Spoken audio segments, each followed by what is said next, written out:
अति जलद व अचूक बातम्यांसाठी पाहत रहा महामीडिया 24 सदैव तत्पर।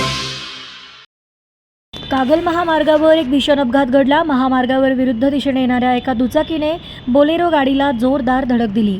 या भीषण धडकेत बोलेरो गाडी पलटी झाली असून अपघातात एकूण 4 जण जखमी झाले आहेत।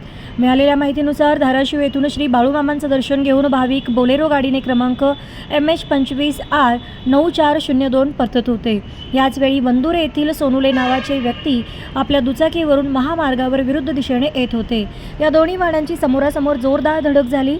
धडक इतकी भीषण होती की धडक बसताच बोलेरो गाडी रस्त्याकडेला पलटी झाली तर दुचाकी लांब फेकली गेली। या अपघातात बोलेरोमधील 3 जण आणि दुचाकी स्वार असे एकूण 4 जण जखमी झाले आहेत। अपघातानंतर स्थानिक नागरिकांनी तातडीने मदतीसाठी धाव घेतली।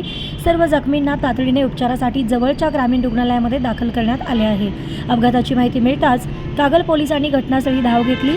या प्रकरणी कागल पोलीस अधिक तपास करत असून महामार्गावरील बेशिस्त वाहतुकीचा प्रश्न पुन्हा एकदा ऐरणीवर आला आहे। तर मग चला सबस्क्राइब करायला विसरू नका महामीडिया 24 न्यूज चॅनलला। महामीडिया 24 सदैव तत्पर।